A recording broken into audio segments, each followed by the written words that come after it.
Hey everyone, it's Major Reaction, coming at you with my latest episode of Toy Talk Timeout. Before the round 2 World Championship Tournament videos are due, I'm just messing around with a little multi-skill display here. Having a lot of fun with these new red and blue lights that I got in. Just playing around with the different, some different setups. Right here I'm doing a multi-skill display. I have the Marvel Legends Giant Man right here, punching the Mini Mates Absorbing Man. I have a Lego bank storage case back there that looks like a diorama, so I'm using that as like a small diorama, and I got the tank right there, kind of to show how big Giant Man is compared to the other things. I think the scales work actually really well together. If you guys don't think so, let me know. For me, I think it works. So I've been trying a couple different angles to figure it out. But I'm really liking the way this shot's coming.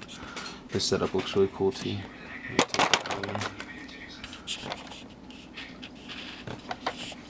So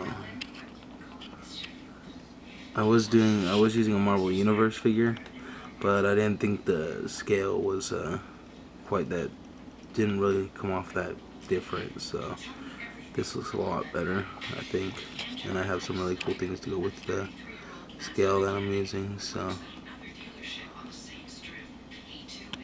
I think it pulls it together a little better. There's some pieces in there that I could probably use. I probably need to take them out too so you can't see them through the window. It looks like there's some little Lego brick pieces right there that look like actual bricks, so I might pull those out. So this is a little multi-scale display. I'm super stoked right now. I just found something I've been looking for a while. I'll go ahead and show you guys. Boom! I finally found some lights that actually work. I found these light bulbs from Walmart. They're from they're TCP LED A15 replacement, lights up blue. These I got the blue one and the red one. Now they're non-dimmable, but for what we're gonna use them for, it doesn't really matter. So I bought just one of each one to test them out, and they work amazing compared to those stupid little finger lights and all that bullshit. These are legit. That you can plug them into in a regular lamp and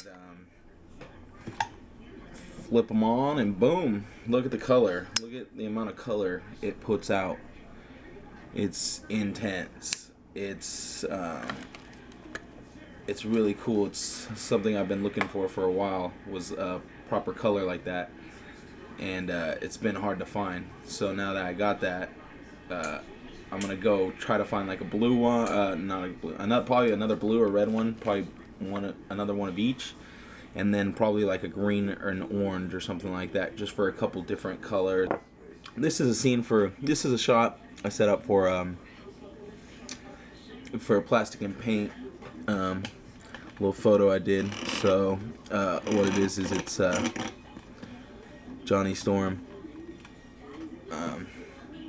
lighting on fire, blasting out of this area. You see a bunch of explosions and stuff. Zoom in a little. Get that little tune cut out. Boom. And see, look at that red. Look at how awesome that is when I just pointed out there. Boom. The intensity just. That's so freaking cool. I'm so glad I bought these things. They're about $4 a piece per bowl. About $4 per bowl. But, like, in all reality, I think it's worth it. It's they look badass. As you can see in this picture, they look awesome.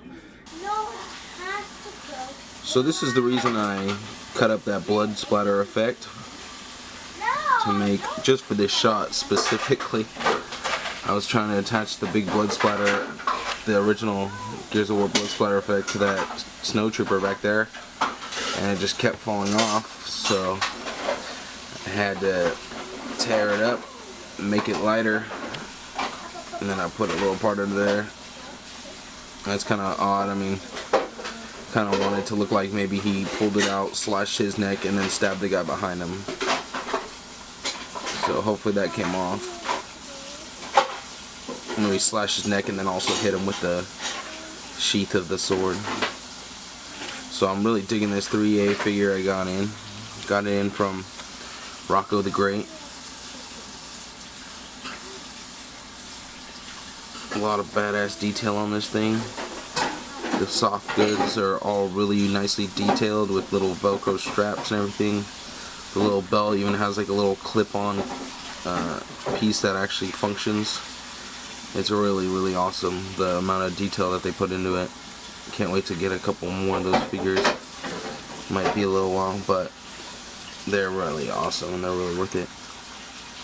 So, yep, this is the reason I cut up that Gears of War effect piece. I wish I had a nice white background to go with this, but this background looks pretty cool with it too. So, and I was finally able to find the multicolored paper. I found it at my local Michael's, and I got that and some other things for my ACBA World Championship Tournament Round 2 video. So I need to put that together because this Sunday is the due date for that. So I'll definitely be working on that as hard as I can to get that out. Oh, by the way, there's no stands here. He's just posed in that kind of getting his ass kicked falling back pose. And he's kind of leaning off the stairs and kind of leaning his weight onto, oh yeah, so that's the shot right there. I'm just using this piece that's pretty much made for 1/18 figures, but I think it works actually pretty well if you kind of just have it in the background, because it kind of just acts as a background piece and not really a focus for the picture. Yeah, so I'm really digging this 3A figure. I got a ton of pictures to show you guys with them. Hey everyone, it's Major Reaction coming at you with my latest episode of Toy Talk Timeout. Today, just giving you a quick look at the behind the scenes of my ACBA Round 2 entry. They were due Sunday night at 12 p.m. Eastern Standard Time. And I had to basically set mine up the day before.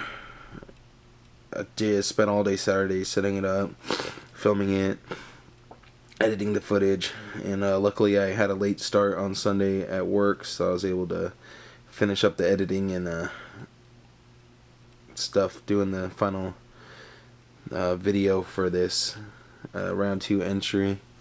My Round 2 entry was the Marvel Civil War, Cap, and Iron Man right here, the new Figuarts ones. They're squaring off. I have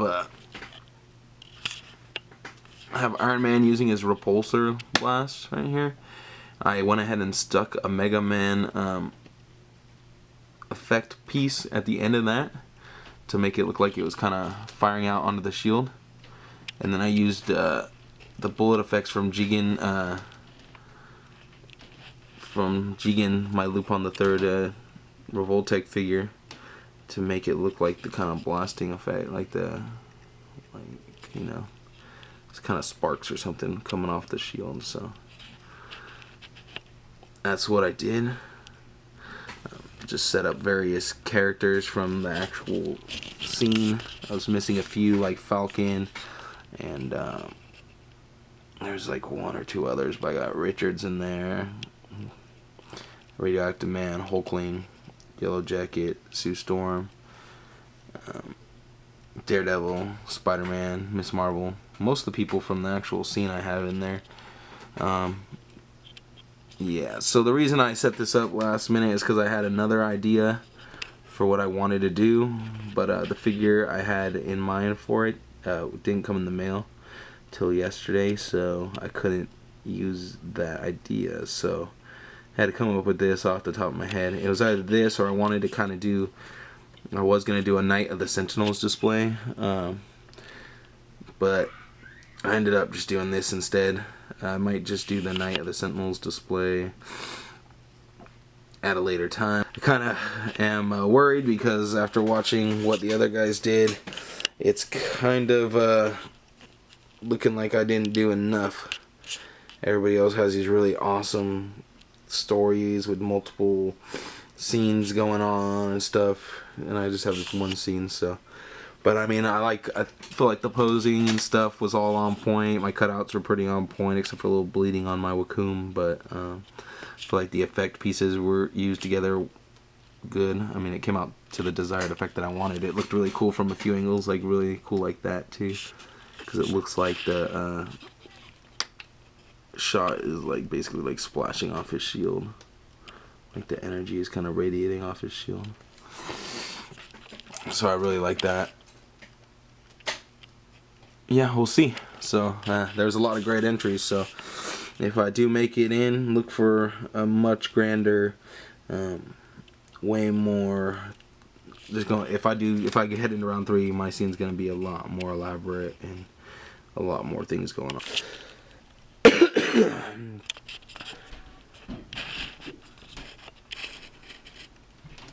In the plastic and paint group, we were just talking about having like a giant mess in our creative spaces, and my display space is just crazy right now with props and figures and just stuff everywhere.